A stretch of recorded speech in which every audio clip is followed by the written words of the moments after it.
Yun mga ka-TV, meron po tayong mga bagong na-hunt mga ka-TV.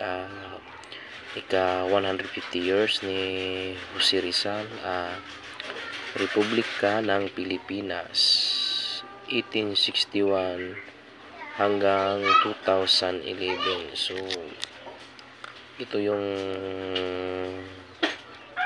mga coin na na hinahunt na ng mga kolektor na dahil sa lang tong piraso na ginawa.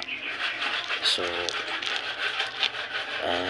kinokolekta na nila ito. So ito, binili ko to mga ka-TV na para pagdagdag, para din sa ating